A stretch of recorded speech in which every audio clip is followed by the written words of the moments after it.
സ്വീഡനിലേക്ക് പറക്കാം പഠിക്കാം സ്റ്റഡി ലിങ്ക്സിലൂടെ. The best educational consultancy study links international. സ്വപ്നങ്ങൾക്കൊപ്പം എന്നും. ജമൈക്കയിൽ കനത്ത നാശം വിതച്ച് മെലീസ കൊടുങ്കാറ്റ്. അതിന്റെ ദൃശ്യങ്ങളാണ് പ്രേക്ഷകർ ഇപ്പോൾ കാണുന്നത്. Tonight, families on the island nation of Jamaica in the eye of the storm. A look at this storm surge, 13 feet in some spots. All the way to Montego Bay. Damage assessments are underway and authorities are hoping. രാവിലെ 7 മണിക്ക് flight 5:15 വീട്ടിൽ നിന്ന് ഇറങ്ങിയിട്ടില്ലത്. അവർ boarding 6:15 തുടങ്ങും. ഇന്നലെ വന്ന് കിടക്കാം flight. ആ അപ്പൊ ബാഗ് ഡ്രോപ്പ് ചെയ്യണ്ടേ? സെക്യൂരിറ്റി ഇല്ലേ, ഇമിഗ്രേഷൻ ഇല്ലേ? US ആണ്. അപ്പൊ ചേച്ചി കാണാം. Okay bye, thank U. Flight കിട്ടില്ല, തിരിച്ചു വരും കേട്ടോ. ഇവിടെ പോകുന്നവരൊക്കെ എങ്ങനെയാ, എത്ര പേര് തിരിച്ചു വന്നിട്ടുണ്ടെന്നറിയോ? ഓക്കെ ശരി, ബൈ. ആ അടിപൊളി, വേഗം ഇവിടെ. യെസ്, അപ്പോൾ നമ്മൾ ട്രിനിഡാഡ് ആൻഡ് ടൊബാഗോ എന്ന് പറഞ്ഞ ഈ രാജ്യത്ത് നിന്ന് നമ്മൾ പോവാണ്. എങ്ങോട്ടാന്നല്ലേ? ആക്ച്വലി ജമൈക്ക എന്ന് പറഞ്ഞാൽ നമ്മുടെ അടുത്ത രാജ്യത്തേക്കാണ് പോകേണ്ടിയിരുന്നത്. അൺഫോർച്ചുനേറ്റ്ലി ഇന്നലെ അവിടെ ഹറിക്കെയിൻ അടിച്ചിട്ട് എന്താ പറയുക, അവിടെ ഭയങ്കര വലിയൊരു ഹറിക്കെയിൻ അടിച്ചു. അതായത് ഹറിക്കെയിൻ എന്ന് പറഞ്ഞാൽ എന്താ നിങ്ങൾക്ക് അറിയാം, ചുഴലിക്കാറ്റാണ്. സോ അത് കാറ്റഗറി 5 ആയിരുന്നു. ധാരാളം നാശനഷ്ടങ്ങൾ അവിടെ ഉണ്ടായിക്കൊണ്ടിരിക്കുകയാണ്. അപ്പോൾ ഞാൻ അവിടെ ആക്ച്വലി ഉണ്ടായിരുന്നെങ്കിൽ ശരിക്കും ബുദ്ധിമുട്ടിയേനെ വളരെയധികം. അവിടെയുള്ള ആൾക്കാരൊക്കെ പല ഷെൽട്ടറുകളിലേക്ക് മാറ്റുകയും ആ രാജ്യത്തെ എയർപോർട്ട് 2-3 ദിവസമായിട്ട് അടച്ചിടുകയൊക്കെ ചെയ്തു. കാരണം ഹറിക്കെയിൻ അടിച്ചു എന്ന് പറയുമ്പോഴത്തേക്കും ചുഴലിക്കാറ്റടിച്ച് ആ രാജ്യത്തൊരു വലിയൊരു ഗംഭീര ഒരു നാശനഷ്ടം ഉണ്ടായിക്കൊണ്ടിരിക്കുകയാണ്. സോ ഇനി എത്രത്തോളം അവിടുത്തെ ടൂറിസം ബാക്കിയുള്ള കാര്യങ്ങളും, ഇനി ടൂറിസം എന്നല്ല, എന്താ ലൈക്ക് അവിടുത്തെ ആളുകളുടെ ജീവനും സ്വത്തിനും ഒക്കെ നഷ്ടം ഉണ്ടായിക്കൊണ്ടിരിക്കുകയാണ്. അപ്പോൾ അതിനിടയ്ക്ക് നമുക്കൊരിക്കലും അവിടെ പോയിട്ട് വീഡിയോ എടുക്കാൻ പറ്റില്ല. സോ അത് മാത്രമല്ല മോശമാണ്. അപ്പോൾ ഫ്ലൈറ്റും ക്യാൻസലായി, എയർപോർട്ടും ക്ലോസ് ചെയ്തു. സോ ഞാൻ അവിടെ പോയി പെടാതിരുന്നത് ഭാഗ്യമല്ല ചേട്ടാ. അത് ഇല്ലായിരുന്നുണ്ടെങ്കിൽ അതും നമ്മൾ ഓൾറെഡി ഈ സ്റ്റോമിൻ്റെ ഒക്കെ തീവ്രത നമ്മൾ സെയിൻറ്റ് മാർട്ടിനിൽ വെച്ച് കണ്ടതാണ്. എത്രത്തോളം ഞാൻ അവിടെ അനുഭവിച്ചാണ്. ഒരു ചെറിയ, അത് ഹറിക്കെയിനായില്ല, ഒരു ചെറിയൊരു സ്റ്റോം ആയിരുന്നു എന്നുണ്ടെങ്കിൽ പോലും ആ ഒരു സ്റ്റോമിൻ്റെ ഒരു തീവ്രത ഞാൻ ശരിക്കും കണ്ടനുഭവിച്ചാണ്, ഫീൽ ചെയ്തതാണ്. അപ്പോൾ ഇത് ഹറിക്കെയിനായിട്ടൊക്കെ വന്നു കഴിഞ്ഞാൽ അതെങ്ങനെയായിരിക്കും എന്നുള്ളത് എനിക്ക് ഒരു ഐഡിയ ഇല്ലായിരുന്നു. സോ എന്തായാലും നമ്മളതിൽ നിന്ന് എസ്കേപ്പായി. അപ്പോൾ ഫ്ലൈറ്റ്സ് ക്യാൻസൽഡായി. ഒരു ഫുൾ റീഫണ്ട് തരും എന്നാണ് പറഞ്ഞിരുന്നത്. അറിയില്ല എന്താണെന്നുള്ളത്. So it will take some time. അപ്പോൾ നമ്മൾ ബാക്ക് ടു US, നമ്മൾ US പോവാണ്. അപ്പോൾ ഇന്നലെ ഫ്ലൈറ്റ് ക്യാൻസലായി. പെട്ടെന്ന് തന്നെ നോക്കി, ഇന്ന് രാവിലെ 7 മണിക്കൊരു ഫ്ലൈറ്റ് ഉണ്ട് US. എത്രയായിരുന്നു ഞാൻ പറഞ്ഞത്? 30,000 35,000 ആ റേഞ്ചിൽ 35,000 രൂപയായി. വേറെ ഓപ്ഷൻ ഇല്ല, നമുക്ക് പോയാലേ പറ്റുള്ളൂ. അപ്പോൾ നമ്മളിപ്പോൾ നേരെ മയാമിക്ക് പോവാണ്. ഇവിടുന്ന് രാവിലെ 7 മണിക്കാണ് ഫ്ലൈറ്റ്. അമേരിക്കൻ എയർലൈൻസിൻ്റെ ഫ്ലൈറ്റ് ആണ്. എനിക്ക് ഇഷ്ടമല്ല അമേരിക്കൻ എയർലൈൻസ്, അതാണ് ഫ്ലൈറ്റ്. അമേരിക്കൻ എയർലൈൻസിൻ്റെ ബെസ്റ്റ് ഫ്ലൈറ്റാണ്. ആൻഡ് രാവിലെ 7 മണിക്കാണ് ഫ്ലൈറ്റ്. ഞങ്ങളിപ്പോൾ രാവിലെ 5:15 ഉള്ളൂ. ഇവിടെ 1 മണിക്കൂർ യാത്രയുണ്ട് എയർപോർട്ടിലേക്ക്. അല്ലേ, ഞാൻ രാവിലെ എണീറ്റ്, അജീഷേട്ടൻ എണീറ്റില്ല, ഉറങ്ങിപ്പോയി. അപ്പോൾ അങ്ങനെ ലേറ്റ് ആയിപ്പോയി. സോ ലെറ്റ്സ് സീ എന്താണെന്നുള്ളത്. എന്തായാലും all my prayers to people from Jamaica. അങ്ങനെ സമയം 5:33 എയർപോർട്ടിലെത്തിയിരിക്കുകയാണ്. ചെക്ക് ഇൻ കൗണ്ടർ ക്ലോസ് ചെയ്തില്ലെങ്കിൽ ബാഗ് ഡ്രോപ്പ് ചെയ്യാം. ഞാനേ അകത്ത് ചെന്നിട്ടേ അവർ ചെക്ക് ഇൻ കൗണ്ടർ ക്ലോസ് ചെയ്താൽ ഞാൻ വിളിക്കാം, തിരിച്ചു വരണേ കേട്ടോ. അപ്പോൾ ശരി, bye. Thank you man, thanks for anything. നാട്ടിൽ വരുമ്പോൾ വിളിക്കാം. ശരി, ബൈ. നല്ലൊരു ബൈ പറയാൻ സമയം കിട്ടിയില്ല, മൊത്തത്തിൽ തിരക്കായി പോയി. ചെക്ക് ഇൻ കൗണ്ടർ ക്ലോസ് ചെയ്ത് കാണരുതേ. ചെക്ക് ഇൻ കൗണ്ടറിൽ ഇല്ല, ഭാഗ്യം ക്ലോസ് ചെയ്തിട്ടില്ല, രക്ഷപ്പെട്ടു. ചില ആൾക്കാരെ നേരത്തെ ക്ലോസ് കഴിഞ്ഞ് പണിയാണ്. ബാഗ് ഡ്രോപ്പ് ചെയ്ത് എൻ്റെ അമ്മയെ ഒന്നും പറയണ്ട, പറ്റയായിരുന്നു എല്ലാം. വേഗം അകത്തോട്ട് പോട്ടെ. സെക്യൂരിറ്റി ചെക്ക് കഴിഞ്ഞ്, ഇത് ഇമിഗ്രേഷൻ ഒന്നും ഇല്ല ഇവിടെ. അങ്ങനെ എല്ലാം അറ്റപ്പറ്റയായിരുന്നു കേസ്. നമ്മൾ അകത്ത് കയറി നമ്മൾ വിമാനത്തിൽ കയറാൻ പോകുന്നു. അമേരിക്കൻ എയർലൈൻസ് എമർജൻസി എക്സിറ്റിലാണ് ഇരിക്കുന്നത്. Emergency exit. എനിക്ക് പ്രയോറിറ്റി ബോർഡിംഗ് ഒക്കെ കിട്ടിയിട്ടുണ്ട്, വൺ വേൾഡ് ആയതുകൊണ്ട്. One world. Good morning. Morning. അടിപൊളി. ബിസിനസ് ക്ലാസ് ഒക്കെ ഉണ്ട്. ഇവരുടെ ബിസിനസ് ക്ലാസ് നേരത്തെ ബുക്ക് ചെയ്ത റേറ്റ് കുറവാണ്, പക്ഷേ ഇനി ലാസ്റ്റ് ടൈം ആയതുകൊണ്ട് റേറ്റ് കൂടുതലായിരുന്നു. നമ്മൾ ഇത്തവണ ഇരിക്കുന്നത് എമർജൻസി എക്സിറ്റിലാണ്. അങ്ങനെ വെൽക്കം ടു അമേരിക്കൻ എയർലൈൻസ്. ഓഫ്, ഈ ഒരു സ്പേസ്, അതായത് ഇത് കണ്ടില്ലേ, ഇത് ഈ എമർജൻസി എക്സിറ്റ് ആയതുകൊണ്ട് തന്നെ എന്തോരം സ്പേസാണെന്ന്. ഇത് കണ്ടില്ലേ, കാലിങ്ങനെ പൊക്കി വെച്ച് ഇങ്ങനെ ഇഷ്ടം പോലെ സ്പേസാണ്. എന്തോരം സ്പേസാണെന്ന് അറിയുമോ? ഇതാണ് ഇതിൻ്റെ ഒരു മെയിൻ ബെനിഫിറ്റ് എന്ന് പറയുന്നത്. ഇത് ലാസ്റ്റ് സമയം ബാഗൊക്കെ വെച്ച് ഫ്ലൈറ്റ് ടിക്കറ്റ് ബുക്ക് ചെയ്യുമ്പോഴത്തേക്കിനും ഈ സീറ്റിന് വേറെ എക്സ്ട്രാ പൈസ ഒന്നും കൊടുക്കാതെ കിട്ടും. ഇത് ഇന്നലെ രാത്രിയിൽ അമേരിക്കയിൽ നിന്ന് വന്നിട്ട് ഇവിടെ കിടക്കുന്ന ഫ്ലൈറ്റാണ്. ഇന്ന് രാവിലെ തിരിച്ചു പോകും. ഇനി പുറത്തൊന്നും കാണാൻ പറ്റുന്നില്ല, ഫുള്ള് ഇങ്ങനെ വേപ്പർ അടിച്ച് കിടക്കുകയാണ്. സോ എമർജൻസി എക്സിറ്റ് 100 തവണ ചോദിക്കും. എമർജൻസി എക്സിറ്റിലാണ് ഇരിക്കുന്നത്. ആർ യു ഏബിൾ ടു എന്താ പറയുക, are you willing to help in case of emergency എന്ന് കയറുന്നതിന് മുന്നേ അവരെ ചോദിക്കും. ഇത് ഉണ്ടോ, ഇത് കൊള്ളാമല്ലേ, ഇത് കൊള്ളാമല്ലേ സംഭവം, നൈസ്. പിന്നെ ഫ്രണ്ട് റോയിലിരിക്കുന്നവർക്കും പിന്നെ എക്സ്ട്രാ പൈസ കൊടുത്ത് സീറ്റ് എടുക്കുന്നവർക്കൊക്കെ reserved for main cabin extra എന്നും പറഞ്ഞുകൊണ്ട് ഇവർ ഈ സ്പേസ് മാറ്റി വയ്ക്കും. നമ്മൾ ഏത് സമയത്ത് കയറിയാലും ഏറ്റവും അവസാനം കയറിയാലും നമുക്ക് ആ സ്പേസ് കിട്ടും.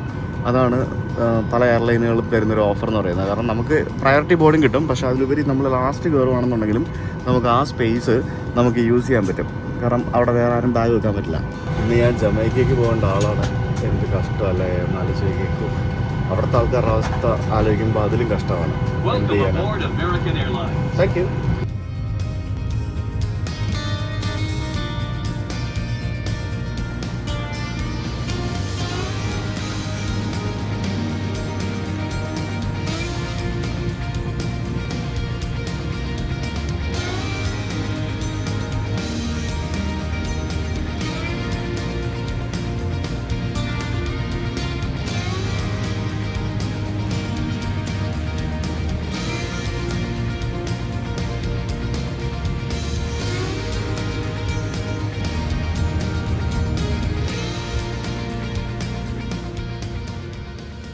അങ്ങനെ നമ്മൾ മയാമി ഇൻ്റർനാഷണൽ എയർപോർട്ടിൽ വന്ന് ഇറങ്ങിയിരിക്കുകയാണ്. 4 മണിക്കൂർ സുഖമായിട്ടിരുന്ന് ഇറങ്ങി. വേറെ പ്രത്യേകിച്ചും ചെയ്യാനില്ലായിരുന്നു. 4 മണിക്കൂർ സുഖമായിട്ടിരുന്ന് ഇറങ്ങി. ഇവർ നമ്മുടെ നാട്ടിലെ പോലല്ല കേട്ടോ. ഇവരിവിടെ ക്യാബിൻ ചെക്ക് ചെയ്യുന്ന പരിപാടിയൊന്നും ഇല്ലെന്ന് തോന്നുന്നു. എല്ലാവരുടെയും ബാഗും സാധനങ്ങളൊക്കെ ഈ സീറ്റിൻ്റെ അടിയിൽ തന്നെയായിരുന്നു. സോ ഐ ഡോണ്ട് നോ അതെന്താ റീസൺ എന്ന് എനിക്കറിയത്തില്ല. അവരങ്ങനെ സമ്മതിക്കാൻ പാടില്ലാത്തതാണ്. പ്രത്യേകിച്ച് എമർജൻസി എക്സിറ്റ് കൂടെ ആയതുകൊണ്ട് ഒരിക്കലും സമ്മതിക്കാൻ പാടില്ലാത്തതാണ്. അത് സേഫ്റ്റി പ്രോട്ടോക്കോളിന് അഗെയിൻസ്റ്റാണ്. പിന്നെ ഇതിനകത്ത് 2 എയർ ഹോസ്റ്റസ്മാരേ ഉണ്ടായിരുന്നുള്ളൂ. അതും അതിൽ കൂടുതൽ വലിയ വിമാനത്തിൽ 3-4 പേരുണ്ടാവേണ്ടതാണ്. അപ്പോൾ നമ്മൾ എത്തിയിരിക്കുന്നത് മയാമി ഇൻ്റർനാഷണൽ എയർപോർട്ട്. ഇത് ഫോർട്ട് ലോഡർഡെയിലല്ല. നമ്മൾ കഴിഞ്ഞോളം ഇറങ്ങിയത് FLL-ലായിരുന്നു. അപ്പോൾ നമ്മുടെ അലക്സ് അച്ചായൻ പുറത്ത് എന്നെ പിക്ക് ചെയ്യാൻ വരും എന്നാണ് പറഞ്ഞിരിക്കുന്നത്. So let's go out. 4 മണിക്കൂർ സുഖമായിട്ട് ഇറങ്ങി. വേറെ ഒന്നും ചെയ്തില്ല. ഇവിടെയുള്ള ആൾക്കാർക്കൊന്നും ഒരു ധൃതിയില്ല. ആരും എന്താ ഇടി പിടിക്കത്തില്ല. എല്ലാവരും മുമ്പിലുള്ള ആൾക്കാർ ഇറങ്ങി പതുക്കെ അങ്ങനെയാണ് പോകാനായിട്ട്. അതാണ് ആളുകൾ പഠിക്കേണ്ട സിവിക് സെൻസ് എന്ന് പറയുന്നത്. ഉണ്ടോ, ഇപ്പോൾ ഫ്രണ്ടിൽ ഒറ്റ ആളില്ലല്ലോ, എല്ലാവരും ഇറങ്ങിയില്ലേ. So everybody is out. അങ്ങനെ ആദ്യം ഇരിക്കുന്ന ആൾക്കാർക്ക് പ്രിഫറൻസ് കൊടുത്തിട്ട് പതുക്കെ ഇറങ്ങി പോകും. അതാണ് ഇവരുടെ രീതി എന്ന് പറയുന്നത്. So we are back to US. Well, I told the captain said I didn't have anything to do with it. Welcome back to the United States of America again. Let me go to immigration control. 5ാമത്തെ തവണയാണ് US വരുന്നത്. അതിൽ 2 തവണ നാട്ടിൽ നിന്ന് വന്നത് New York, പിന്നെ ഒരു തവണ ബർമുഡ പോയിട്ട് വന്നത് 3, പിന്നെ ഒരു തവണ പോർട്ടോറിക്കോ 4, പിന്നെ ഇതിപ്പോൾ മയാമി 5, 5th ടൈം. ഞാനങ്ങനെ പുറത്തിറങ്ങി വന്ന് ബാഗ് കളക്ട് ചെയ്യാൻ വേണ്ടി വെയിറ്റ് ചെയ്യുകയാണ്. ഇത് കണ്ടോ ഈ സാധനം, ഇത് നോക്കി. അതായത് നമുക്ക് ബാഗ് കളക്ട് ചെയ്ത് പുറത്തേക്ക് കൊണ്ടുപോകണമെങ്കിൽ ഈ സാധനം എടുക്കണമെങ്കിൽ $9 കൊടുക്കണം. ഇത് പല സ്ഥലത്തും ഇത് അപ്പോൺ പേയ്മെൻ്റ് ആണ്. കാരണം ഇത് പുറത്ത് കൊണ്ടുപോയി കഴിഞ്ഞാൽ ആൾക്കാർ ഇന്ന് തിരിച്ചു കൊണ്ടിരുത്തില്ലല്ലോ. അങ്ങനെ ആവശ്യമില്ലാതെ കൊണ്ടുപോകുന്ന ഒഴിവാക്കാൻ വേണ്ടി പല സ്ഥലത്തും ഇത് പൈസ കൊടുത്തിട്ട് ഈ ട്രോളി എടുക്കാൻ പറ്റുള്ളൂ. UK ഞാൻ അങ്ങനെ കണ്ടിട്ടുണ്ട്. അങ്ങനെ ബാഗ് കളക്ട് ചെയ്തു. We are outside. ശരിക്കും ഉണ്ടല്ലോ, ഇതുവരെ യാത്രയിൽ വെച്ചിട്ട് ഏറ്റവും നല്ല ഇമിഗ്രേഷൻ എവിടെയാണെന്ന് ചോദിച്ചു കഴിഞ്ഞാൽ ഞാൻ പറയും അത് US, UK, ഓസ്ട്രേലിയ, ന്യൂസിലൻഡ് ഈ 4 രാജ്യങ്ങളിലാണെന്ന്. കാരണം അവരുടെ സംസാരവും അവരുടെ രീതികളൊക്കെ ഈസ് എൻറ്റയർലി ഡിഫറെൻറ്റ്. വളരെ കാഷ്വൽ കോൺവെർസേഷൻ ആയിരിക്കും. അവർ നമ്മളോട് ചോദ്യങ്ങൾ ചോദിക്കുകയാണെന്ന് പോലും നമ്മൾ അറിയില്ല. ഭയങ്കര ഫ്രണ്ട്ലി ടോക്കായിരിക്കും, ഒരു ഫ്രണ്ട്ലി ഡിസ്കഷൻ ആയിരിക്കും. ശരിക്കും അങ്ങനെയാണ് ഇമിഗ്രേഷൻ ഓഫീസേഴ്സ് വേണ്ടത്. എന്തായാലും എന്നോട് ആരോടും ചോദിച്ചു ലാസ്റ്റ് ചോദിച്ചത്, നീ കുറേ ആയല്ലോ കറങ്ങുന്നു ഇവിടെ എന്നൊക്കെ ചോദിച്ചു. എന്താ പണി എന്നൊക്കെ ചോദിച്ചു. ഞാൻ യൂട്യൂബാന്ന് പറഞ്ഞു. ഒരു റോഡ്രിഗസ് എന്ന് പറഞ്ഞിട്ടുള്ള ഒരു ലേഡി ആയിരുന്നു. She was nice. അങ്ങനെ welcome back to Miami. Hi Miami, how are you? I could see the changes, bro. Yeah, I could see the changes. ഒരു മാസം കട്ടപ്പണി എടുത്തു കഴിഞ്ഞാൽ ഇങ്ങനെയൊക്കെ ആവാം അല്ലേ? ഓക്കെ, അപ്പോൾ ഒരാഴ്ച നമുക്ക് ഒരുമിച്ച് പണിയെടുക്കാം. അടുത്തൊരു 5 മാസം കൊണ്ട് നമ്മള്, പക്ഷെ അതൊരു ഭയങ്കര ഇൻസ്പിറേഷൻ ആയിരുന്നു. ഒരാഴ്ച നമുക്കിപ്പോൾ ഒരുമിച്ച് പണിയെടുക്കാം. ഇതൊക്കെ എന്തോന്നല്ലേ, ഇതൊക്കെ എനിക്ക് സിമ്പിൾ. ഒറ്റ വീഡിയോയില് നമ്മള് ഒറ്റ വീഡിയോയില് സെറ്റായി, ഒറ്റ വീഡിയോയിൽ കൊണ്ടു. അയ്യോ പിന്നെ ശരിക്കും കൊണ്ടു. അയ്യോ, അപ്പൊ ആ കമന്റ് ഇട്ട ആൾക്കാർ നന്ദി പറയണ്ടേ? ഉറപ്പായിട്ട്. കാരണം ഞാനേ ഇങ്ങനെ ഈ ജീവിത തിരക്കുകളും കാര്യങ്ങളൊക്കെ ആയിട്ടൊക്കെ വേണ്ടാന്ന് വെച്ചിരിക്കുകയായിരുന്നു. ആ സാധനം കണ്ടപ്പോ നമുക്ക് നമ്മുടെ ഒരു വിശ്വരൂപ ലേശം മനസ്സിലായി. ഓക്കെ, അതായത് സംഭവം എന്താ വെച്ചാലേ, നമ്മൾ കഴിഞ്ഞ തവണ വന്ന സമയത്ത് അച്ചായന്റെ മറ്റേ സ്വിമ്മിംഗ് പൂളൊക്കെ ഉള്ള വീട്ടിൽ പോയില്ലേ? അപ്പോൾ അവിടെ പോയ സമയത്ത് നമ്മൾ കയാക്കൊക്കെ എടുത്തുകൊണ്ട് പോകാൻ നേരം അച്ചായൻ ഉടുപ്പില്ലാത്തൊരു വീഡിയോ, ഉടുപ്പൊക്കെ ഊരിയിട്ട് ഉള്ളൊരു വീഡിയോ ക്ലിപ്പ് ഞാൻ എൻ്റെ വീഡിയോയിൽ ഉൾപ്പെടുത്തിയായിരുന്നു. അപ്പോൾ അതിനകത്ത് ഒരാൾ കമൻറ്റ് ഇട്ടു, ഉടുപ്പൂരി കഴിഞ്ഞപ്പോഴത്തേക്കിനും എന്താ പറയാ ഉടുപ്പൂരി കഴിഞ്ഞപ്പോഴത്തേക്കിനും എല്ലാ പ്രതീക്ഷയും പോയത്. അത് അച്ചായനൊക്കെ കൊണ്ടു. ഞാൻ ആ കമൻറ്റ് പർപ്പസ്ഫുള്ളി ഡിലീറ്റും ചെയ്തില്ല, അത് അച്ചാൻ അയച്ചു കൊടുക്കുകയും ചെയ്തു. അച്ചാൻ അത് കൊണ്ടു. അച്ചാൻ അത് കഴിഞ്ഞിട്ട് ഒരു മാസം വർക്കൗട്ടൊക്കെ ചെയ്ത് സെറ്റായി അല്ലേ? ഒരു 4 മാസം കട്ടപ്പെടുത്തുമായിരുന്നു. എനിക്കാണെങ്കിൽ ഫുഡടിച്ച് എല്ലാവരും സ്നേഹിക്കുമായിരുന്നു. ഫുഡടിച്ച് എനിക്ക് വണ്ണം കൂടിയിട്ടൊന്നുമില്ല, കുറഞ്ഞിട്ടൊന്നുമില്ല, കുറയുന്നൊക്കെ വിചാരിച്ചു, പക്ഷെ കുറഞ്ഞില്ല. ഞാൻ വിചാരിച്ചു പോകുന്നില്ല, കരീബിയൻ ഫുഡ് അടിപൊളിയാണ്, അടിപൊളി ഫുഡാ. എവിടെ പോയാലും നല്ല കിടിലൻ ഫുഡാ. ഇവരുടെ ഈ പെപ്പർ സോസ് വെച്ച് അടിച്ചുകൊണ്ടല്ലോ നല്ല ഫുഡ് അടിക്കാം. അത് പറഞ്ഞപ്പോഴാണ് ഇന്നൊന്നും കഴിച്ചിട്ടില്ല, വിശക്കുന്നു. ഫുഡ് കഴിക്കാം നമുക്ക് straight away. We will have some food. Junk food ഒന്നും വേണ്ട, നമുക്ക് വേറെ എവിടെയെങ്കിലും സ്വസ്ഥമായിട്ടിരുന്ന് കഴിക്കാം. സീ ഫുഡ് കഴിക്കത്തില്ല, കഴിക്കും. എന്തെങ്കിലും നമുക്ക് ഞാൻ പക്ഷെ ഭയങ്കര ട്രാൻസ്ഫോർമേഷൻ വെച്ചാൽ നമ്മുടെ അവിടെ ജിമ്മിലെ തന്നെ കോച്ചുണ്ട്. ഞാൻ MMA ട്രെയിൻ ചെയ്തു ഇപ്പൊ. അപ്പം പുള്ളി തന്നെ പറഞ്ഞു 1 മാസം കൊണ്ട് സിഗ്നിഫിക്കന്റ് ചേഞ്ചസ് ഉണ്ട് എന്നുള്ളത് നമുക്ക് എനിക്ക് തന്നെ കാണാൻ പറ്റുന്നുണ്ട്. പിന്നെ ഉറപ്പായിട്ടും അതിപ്പോ ഞാനിപ്പോ ഇടക്കിടക്ക് ഓടാൻ പോവാറുണ്ട്. ഡെയിലി ഒരു 4 to 5 kilometers ഡെയിലി ഓടാൻ പോവാറുണ്ട്. രാവിലെ ഒരുമിച്ച് പിടിക്കാം നമുക്ക്. അപ്പൊ കുറച്ച് ദിവസം ഉണ്ടല്ലോ ഇവിടെ. അപ്പൊ ജമൈക്കയിലെ കൊടുങ്കാറ്റ് ഇവിടെ അടിക്കുന്നുണ്ടോ? ഇല്ലല്ലോ, ഈ ഭാഗത്തേക്ക് വന്നിട്ടില്ല. ഇവിടെ പ്രശ്നങ്ങളൊന്നുമില്ല. അപ്പൊ നമ്മള് എന്താ പറയാ, മയാമി എത്തിയിരിക്കുകയാണ്. നമുക്കിനി മയാമി ബീച്ചൊക്കെ കാണാൻ പോകണം. അതിന് മുമ്പ് നമുക്ക് ഫുഡ് അടിക്കാം. ബീച്ച് നമുക്ക് എപ്പോഴാണ് പോകുന്നത്? നമ്മൾ ബീച്ചൊക്കെ പ്ലാൻ ചെയ്യണ്ടേ? എല്ലാം പെശടിച്ചിട്ടായിരുന്നു. നമ്മളെ ഫുഡ് കഴിക്കാൻ വേണ്ടി വന്നതാണ്. മിസ്റ്റർ ആൻഡ് മിസ്സിസ് ക്രാബ് എന്ന് പറഞ്ഞിട്ട് ഇവിടെ ഒരു റെസ്റ്റോറൻറ്റ് ഉണ്ട്. ഇത് seems to be a crab restaurant. അപ്പുറത്ത് ഇന്ത്യൻ ഉണ്ടല്ലോ.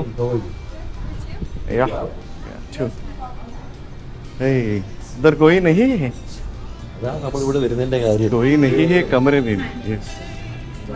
ഹായ്. ഇവിടെ എന്താ പരിപാടി എന്ന് പറഞ്ഞു കഴിഞ്ഞാൽ, ഇവിടെ നമുക്ക് ഈ സീ ഫുഡ് ബക്കറ്റ് എന്നൊക്കെ പറയുന്ന പോലെ തന്നെ ഉള്ള ഒരു പരിപാടിയാണ്. So we get lot of food like this. നോക്കി ഓർഡർ ചെയ്യണം എങ്ങനെയാണെന്നുള്ളത്. ഇത് കണ്ടോ, ടി വിയിൽ ജമൈക്കയാണ് കാണിച്ചുകൊണ്ടിരിക്കുന്നത്. എനിക്ക് ഞാനിപ്പോൾ ജമൈക്കയിലായിരുന്നെങ്കിൽ ആ പറഞ്ഞ പോലെ അവിടെ കിടന്ന് അനുഭവിക്കേണ്ടതായിരുന്നു. അതായത് ടൈമിംഗ് എന്ന് പറഞ്ഞു കഴിഞ്ഞാൽ അസാധ്യ ടൈമിംഗ് ആയിരുന്നു. ഞാൻ ഇന്നാണ് പോകേണ്ടിയിരുന്നത്, ഇന്നലെ ആയിരുന്നു അവിടെ അടിച്ചത്. ഒരു ദിവസം ഒരു കാര്യമുണ്ട്, 2 ദിവസം മുന്നേ ഞാൻ അവിടെ പോയിട്ട് ഇതൊക്കെ പെട്ടിരുന്നെങ്കിലുണ്ടല്ലോ. അയ്യോ, വീഡിയോ എത്ര ദിവസം കരീബിയൻ വീഡിയോ ബോറടിച്ചിരുന്ന ആൾക്കാരൊക്കെ 185 മൈൽ/അവർ അടിക്കുന്നത്. 185 അതിനേക്കാളും പ്രഷർ താന്നു. 892 ആയി. ഇന്നലെയൊക്കെ 900 അടിച്ചോണ്ടിരിക്കുന്നത്. അവിടെ ഉള്ള 1-2 ആൾക്കാരുടെ ഒക്കെ വിളിച്ചു ചോദിക്കണം എന്താന്നുള്ളത്. അവിടെ ശരിക്കും ഞാൻ അവിടെ ആയിരുന്നെങ്കിൽ ഈ പറഞ്ഞ പോലെ കണ്ടന്റ് ഇഷ്ടം പോലെ കിട്ടിയാലേ. അപ്ലോഡ് ചെയ്യാൻ ആള് കാണുമെന്നുള്ളത് അതാ. പെട്ടോ കേസ് കാണാനാണല്ലോ എല്ലാവർക്കും താല്പര്യം. നെഗറ്റീവ് ഇട്ട് കഴിഞ്ഞാൽ പിന്നെ റീച്ചാ. ഞാൻ ഈ കാരണം 9 രാജ്യങ്ങൾ കറങ്ങി തിരിഞ്ഞ് വന്നിട്ട് ഒന്നിനൊന്ന് വ്യത്യസ്തമാണ് ഓരോ രാജ്യങ്ങളും. ലൈക്ക് പിന്നെ പറഞ്ഞ പോലെ താല്പര്യങ്ങളാണ്. പക്ഷെ ജമൈക്ക ഇനിയിപ്പോൾ അടുത്ത ട്രിപ്പിന് ജമൈക്ക പോക്ക് നടക്കുള്ളൂ. അങ്ങനെ ഫസ്റ്റ് ഫുഡ് എത്തിയിരിക്കുകയാണ്. ഓയിസ്റ്റേഴ്സ്. എന്താണിത്? അത് വേസ്റ്റഡ് ആണുള്ള സംഭവം. ഇത് ഇത് പരിപാടി എന്ന് പറഞ്ഞാൽ നമ്മൾ ഈ ചൈനയിലൊക്കെ പോയിട്ട് നമ്മൾ ഹോട്ട്പോട്ടൊക്കെ കഴിക്കുന്ന പോലെയാണ് ഇതിൻ്റെ പരിപാടി. ഇവർ ആക്ച്വലി ആദ്യം നമുക്ക് മറ്റേ നെഞ്ചിത്തരാനുള്ള സാധനമാണ്. ഇത് പാക്ക് ചെയ്തോട് പോകാനുള്ളതാണോ? അല്ല, ഇത് പാക്ക് ചെയ്യാനുള്ള സാധനമാണ്. കഴുത്തേ കിട്ടുന്ന സാധനം വന്നത്. അത് കഴുത്തേ കിട്ടുന്ന സാധനം. ഇത് കഴുത്തേ കെട്ടിയിട്ട് കഴിക്കണം. ഇല്ലാന്നുണ്ടെങ്കിൽ എനിക്ക് പറ്റുന്ന പ്രോബ്ലം. ഇങ്ങനെ പ്ലാസ്റ്റിക് കവറിലൊക്കെ തന്നെ ഇതെങ്ങനെ ഇങ്ങനത്തെ പോലെ കെട്ടണം. അല്ല, ഇപ്പം ഞാൻ മാത്രമേ കഴിക്കുന്നുള്ളൂ. അല്ല, നമ്മൾ പ്രോത്സാഹിപ്പിക്കും. നമ്മൾ ഫുള്ള് പ്രോത്സാഹനമാണ്. അത് കുഴപ്പമില്ല. നമ്മളെ ഗ്യാലറി ഇരുന്ന് കൈയടിക്കും. അടിയടാ ഗോളെന്ന്. ഇത് കഴുത്ത് കുരുങ്ങിപ്പോയല്ലോ. അപ്പൊ ഇതെന്ത് ഇത് ഫുഡാണോ? യെസ്. ഇങ്ങനെ പ്ലാസ്റ്റിക് കവറിലോ? യെസ്. അതിന് കയ്യിൽ ഗ്ലൗസ് ഉണ്ടോ? ഇത് ഗ്ലൗസ് ഇടണം അല്ലേ? കയ്യിൽ ഇതെന്താ ഈ കവർ ഗ്ലൗസ് ഒക്കെ ഇട്ടിട്ട് കഴിക്കണം. അച്ചായ ഞാൻ കാര്യം ചെയ്യട്ടെ, ഇത് മൊത്തം ഇന്ത്യൻ ഫ്ലേവർ ആണല്ലോ മണം? അല്ല, ജാപ്പനീസ് ഇത്. ജാപ്പനീസോ അതോ ജമൈക്കനോ? ജാപ്പനീസോ? ഓക്കെ. അപ്പോൾ ഫസ്റ്റ് നമുക്ക് ഓയിസ്റ്റേഴ്സ് ട്രൈ ചെയ്യാം അല്ലേ? ഓയിസ്റ്റേഴ്സ് ഇതിനകത്ത് എന്തൊക്കെയോ മസാല ഒക്കെ ഇട്ടത് കുക്ക്ഡ് ആണല്ലേ? ഗ്രിൽഡാണ്. ഗ്രിൽഡ് ഓയിസ്റ്റർ ആണ്. ഇത് വരുന്നില്ലല്ലോ.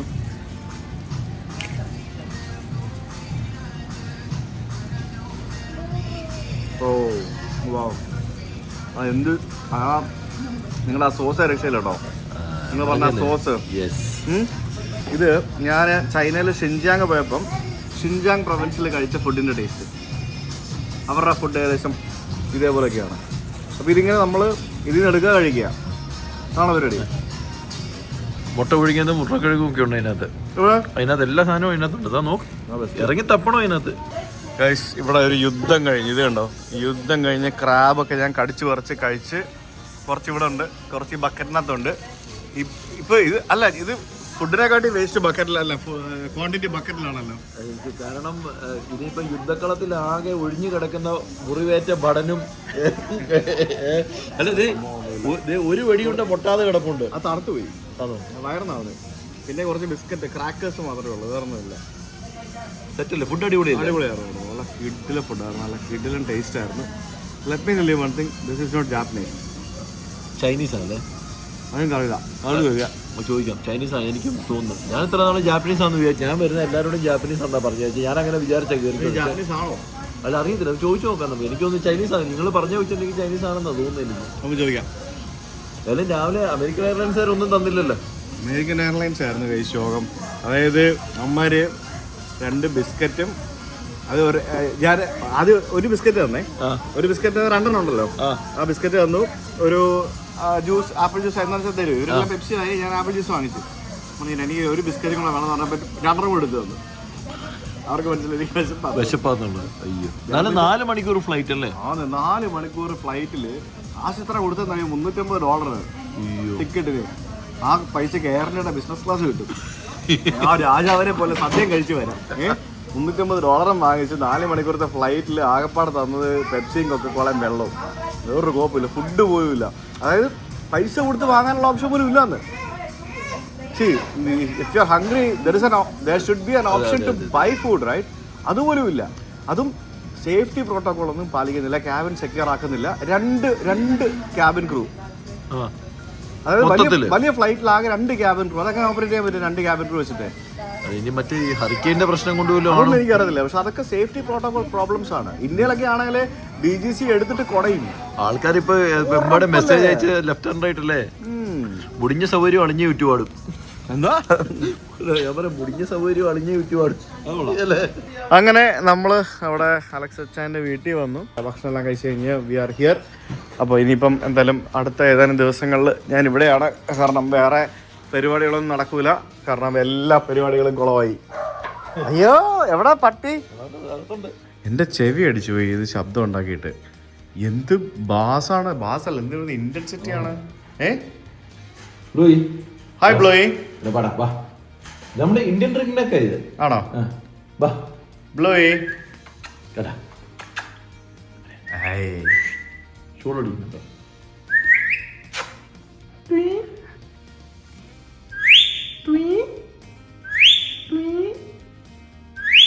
എന്തുവാണ് അത്? കൊള്ളാമോ? അത് നല്ല അടിപൊളി സൗണ്ടാണ് ഉണ്ടാക്കുന്നത്.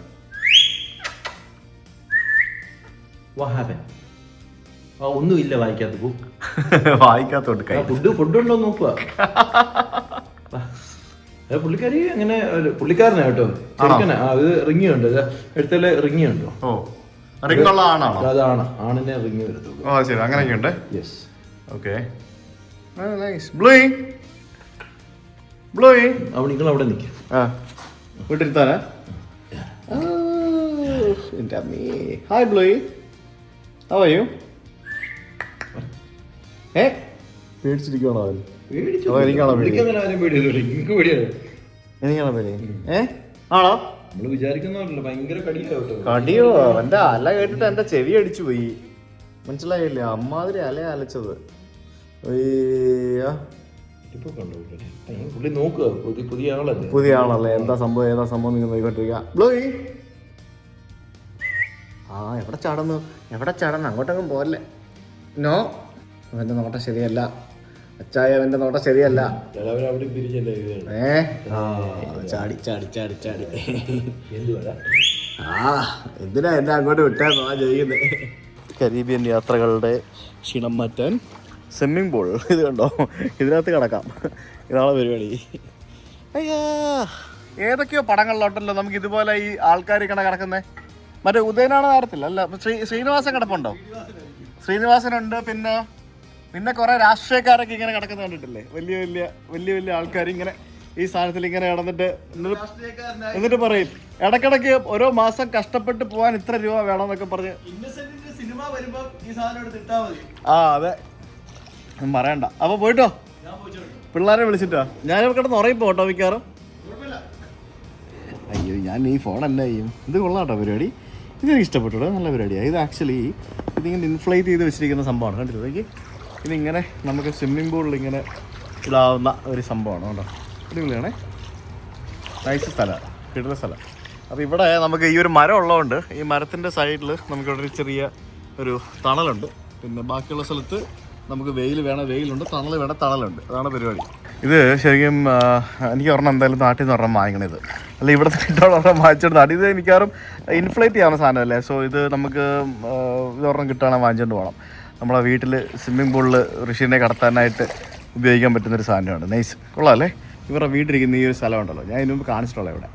ഇവിടെ ഇത് ഫുള്ള് ഇവിടെ വാട്ടർ ബോഡിയാണ്. ഈ വാട്ടർ ബോഡി ഉണ്ടാക്കിയെടുത്തതാണ്. അതായത് ഇവിടെ എല്ലാം ഈ വാട്ടർ ഫ്രണ്ട് ഹൗസ് എന്ന് പറയുമ്പോഴത്തേക്കിനും ഓഫ് കോഴ്സ് അതിന് നമുക്ക് വിലയൊക്കെ കൂടുമല്ലോ, സ്വാഭാവികമായിട്ട് അതിന് നല്ല പ്രൈസിങ് ഒക്കെ കിട്ടും. അപ്പോൾ അങ്ങനെ വാട്ടർ ഫ്രണ്ട് ഹൗസിങ് ചെയ്യുന്നതിന് വേണ്ടി ഇവിടെ വാട്ടർ ബോഡി ഉണ്ടാക്കിയെടുത്ത് അതിന് ചുറ്റിനും അപ്പുറത്തും ഇപ്പുറത്തും എല്ലാം വീടുകൾ വെച്ച് നിർമ്മിച്ച് കൊടുത്തുള്ള ഒരു ഹൗസിങ് കോംപ്ലക്സ് അല്ലെങ്കിൽ അങ്ങനെയുള്ള ആ ഒരു വില്ല പ്രൊജക്റ്റ് പോലത്തെ സ്ഥലമാണ് നമ്മളിപ്പോൾ ഇവിടെയുള്ളത്. ഇവരുടെ ഒരു ഏരിയ നല്ല മനോഹരമായിട്ടുള്ള സ്ഥലമാണ്, ഭയങ്കര രസമാണ്.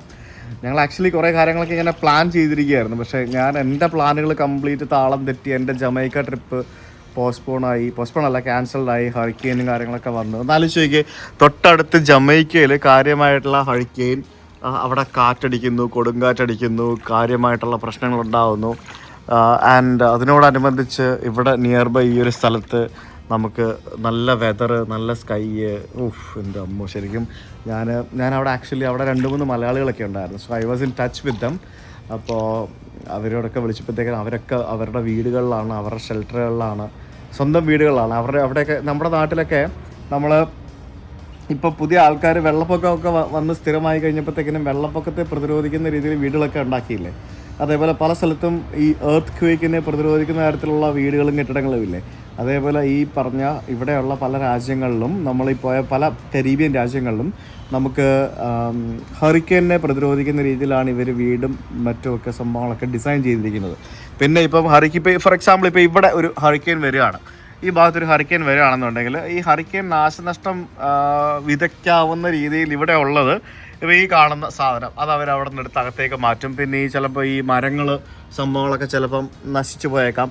അപ്പോൾ അതനുസരിച്ച് അത് വെട്ടിയെടുത്ത് അതിൻ്റെ പ്രിക്കോഷൻസ് വയ്ക്കും. പിന്നെ പുറത്ത് എന്തെങ്കിലും സാധനങ്ങളൊക്കെ ലൂസായിട്ട് കിടപ്പുണ്ടോ അതൊക്കെ മാറ്റി വയ്ക്കും. അങ്ങനെയുള്ള രീതിയിലാണ്. ഇപ്പോൾ ചെടിച്ചട്ടികളൊക്കെ പറന്നു പോകാനുള്ള സാധ്യതകളുണ്ട്, അപ്പോൾ അതൊക്കെ എടുത്ത് മാറ്റി വയ്ക്കും. അങ്ങനെ ഇതൊക്കെ സെക്യൂർഡ് ആക്കും.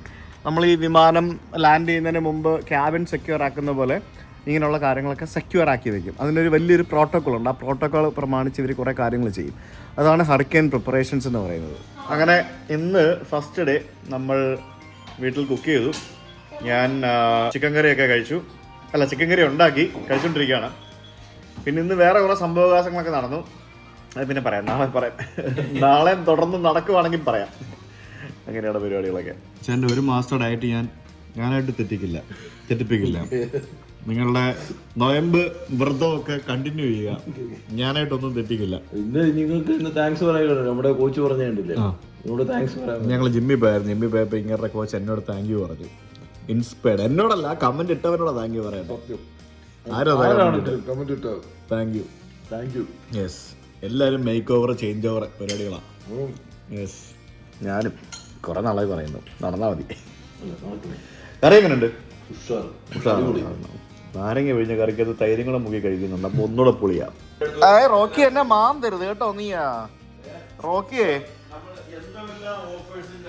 നിങ്ങൾ ആരോടാ പറയുന്നേ? ഫോണിലാണോ? എനിക്കറിയില്ല. റോക്കി, റോക്കോ. ബാർബർ ഷോപ്പിൽ മുടി വെട്ടാൻ വേണ്ടി വന്നിരിക്കുകയാണ്. പിന്നെ ബാർബർ ഷോപ്പിൽ മുടി വെട്ടാനായിട്ട് മസാല കഴിക്കാൻ വരുമോ? $25 ഫസ്റ്റ് ടൈം കസ്റ്റമർ എന്നൊക്കെ പറഞ്ഞ് എഴുതിയിട്ടുണ്ട്. അടിപൊളി. $25 മുടി വെട്ടാൻ. ഇവിടുത്തെ ബാർബർ ഷോപ്പ് കണ്ടോ? ഇവിടുത്തെ ബാർബർ ഷോപ്പിൽ ഇവർ കംപ്രസറാണ് യൂസ് ചെയ്യുന്നത്. ഹെയർ ഡ്രയർ ഒന്നും യൂസ് ചെയ്യത്തില്ല. അല്ലേ, കംപ്രസർ കണ്ടോ? അങ്ങനെയുള്ള കംപ്രസർ ഉപയോഗിച്ചിട്ടാണ് മുടിയൊക്കെ പറത്തി വിടുന്നത്. ഈ പുള്ളിയുടെ മുടി കണ്ടോ? ഇത് ഇയാൾ ഡൊമിനിക്കൻ റിപ്പബ്ലിക്കിൽ നിന്നുള്ള ആളാണ്. നമ്മൾ പോയല്ലേ ഡൊമിനിക്കൻ റിപ്പബ്ലിക്ക്. അയാൾ ഏകദേശം 10 വർഷത്തോളമായിട്ട് വളർത്തുന്ന മുടിയാണ് ഈ കാണുന്നത്. കേട്ടില്ലേ? ഇവർ കാപ്പി തന്ന് സൽക്കരിച്ചുകൊണ്ടിരിക്കുകയാണ്. ഇതാണ് ഇവിടെ കാണുന്നത്. എന്തോ മുടിയാണ് ഇത്. ഇയാളിങ്ങനെ ചുറ്റി ഇങ്ങനെ വെച്ചിരിക്കുകയായിരുന്നു ജട പോലെ. ഇവിടെ മുടി വെട്ടിക്കഴിഞ്ഞ്, നമ്മുടെ നാട്ടിലാണെങ്കിൽ മുടിയൊക്കെ വെട്ടിക്കഴിഞ്ഞ് ചീകി ഉണക്കി സെറ്റായിട്ട് വെൽ ഗ്രൂംഡാക്കി വിടത്തില്ലേ. ഇവിടെ അങ്ങനെയൊന്നും ഇല്ല. മുടി വെട്ടിക്കഴിഞ്ഞ് വിടും. ഇവർക്ക് ഡ്രയർ വെച്ചുള്ള പരിപാടിയൊന്നുമില്ല. മുടി കളയാനോ അങ്ങനെ സംഭവങ്ങളൊക്കെ വേണ്ടിയില്ല. ഇനി ഞാൻ വീട്ടിൽ പോയി കുളിക്കണം, അതാണ് സംഭവം. പിന്നെ ഇവിടെ മുടി വെട്ടാൻ വരുമ്പോഴും ടിപ്പ് കൊടുക്കണം. അത് മസ്റ്റാണ്. നമ്മുടെ നാട്ടിലങ്ങനെ മസ്റ്റൊന്നുമല്ല. ചില ആൾക്കാർ സ്നേഹത്തോടെ എന്തെങ്കിലും കൊടുക്കുന്നുണ്ടെങ്കിലും ടിപ്പ് കൊടുക്കുന്നത് ഇവിടെ മസ്റ്റാണ്. മുടി വെട്ടിക്കഴിഞ്ഞാൽ മുടി വെട്ടിയ ആൾക്ക്. ഇപ്പോൾ ഈ കടയിലെ രീതി എങ്ങനെയാണെന്ന് പറഞ്ഞു കഴിഞ്ഞാൽ, ഈ കട ഒരു ഓണറിൻ്റെ ആയിരിക്കും. ഇവിടെയുള്ള ഓരോ ബാർബറും അവരുടെ ചെയർ അവർ റെൻറ്റിനെടുത്തിരിക്കുകയായിരിക്കും. മിനിമം ഒരു എമൗണ്ട് അവർ, ഇപ്പോൾ ഫോർ എക്സാമ്പിൾ ഒരു $1000 ഈ കടക്കാരന് അവർ മിനിമം മുടി വെട്ടുന്ന ആൾ റെൻറ്റ് കൊടുക്കണം. പ്ലസ് അതിൽ കൂടുതൽ ഉണ്ടാക്കുന്ന പൈസയുടെ 20% കടക്കാർക്ക് കൊടുക്കണം. ബാക്കി 80% അവർക്ക് കൊണ്ടുപോകും. അപ്പോൾ അവർ ഹാർഡ് വർക്ക് ചെയ്യും, മാക്സിമം സമയം വർക്ക് ചെയ്യും. പിന്നെ അവർ നല്ല പോലെ മുടി വെട്ടുന്ന ആൾക്കാരാണെന്നുണ്ടെങ്കിൽ they will get more clients, they can make more money. ആ കൺസെപ്റ്റാണ് ഇവിടെ. ഈ സ്ഥലമൊക്കെ ഇതൊക്കെ ഇവരിങ്ങനെ, അതായത് ഈ സ്ഥലം, ആ സ്ഥലത്തിന് നടുവിലൂടെ ഈ വാട്ടർ ബോഡി ഉണ്ടാക്കിയെടുത്തിരിക്കുക. അങ്ങനെയാണ് ചെയ്യുന്നത്. അത് ശരി, ഓക്കെ. അല്ലാതെ വാട്ടർ ബോഡി ഉള്ളിടത്ത് കൊണ്ടുപോയി വെക്കുന്നതല്ല. ഓ എന്റെ ദൈവമേ. അതായത് നമ്മളിപ്പോ ഈ പോകുന്ന ഈ റോഡിന്റെ അപ്പുറത്തും ഇപ്പുറത്തും ഉള്ള ഈ ഹൗസിംഗ് പ്രൊജക്ടുകൾ കംപ്ലീറ്റ് ഇത്തരത്തില്. അപ്പൊ ഈ വാട്ടർ ബോഡി എല്ലാം ഏതെങ്കിലും റിവറുമായിട്ട് കണക്റ്റഡ് ആണോ? റിവറുമായിട്ടല്ല, ഇതെല്ലാം കടലല്ലേ അപ്പുറത്ത്. അതുമായിട്ട് കണക്റ്റഡ് ആണോ? അപ്പൊ അവര് എല്ലാം കനാൽ സിസ്റ്റം, ഫുൾ ഫ്ലോറുടെ കനാൽ സിസ്റ്റം ഉണ്ടല്ലോ. അപ്പൊ ഇത് ഓരോ കനാലുകളുണ്ട്, അതെല്ലാം അതുമായിട്ട് കണക്റ്റഡ് ആണ്. എവർഗ്ലേഡ്സ് നമ്മളിന്ന് പോകുന്നില്ലേ, എവർഗ്ലേഡ്സ് ചതുപ്പ് ഞാൻ പറഞ്ഞില്ലേ, അതുമായിട്ടൊക്കെ കണക്റ്റഡ് ആയിരിക്കും. നമ്മളിപ്പോ കേറുന്നത് ഇങ്ങനെ ഒരു സ്ഥലത്തേക്കാണ് കേട്ടോ. അപ്പൊ നമ്മൾ അകത്തേക്ക് കയറി കഴിയുമ്പോഴത്തേക്കിനും ഇതിനകത്ത് ഇതേപോലെ വാട്ടർ ബോഡിയും പരിപാടികളൊക്കെ ആയിട്ട് അങ്ങനത്തെ ഒരു സെറ്റപ്പ്. അതായത് ഗവൺമെന്റ് പുഴക്കരയിലും നദിക്കരയിലും ഒന്നും ചെയ്യാൻ സമ്മതിക്കുന്നില്ലെങ്കിൽ നമ്മൾ പുഴ ഉണ്ടാക്കിയെടുക്കും. അതാണ് ഇവരുടെ പരിപാടി.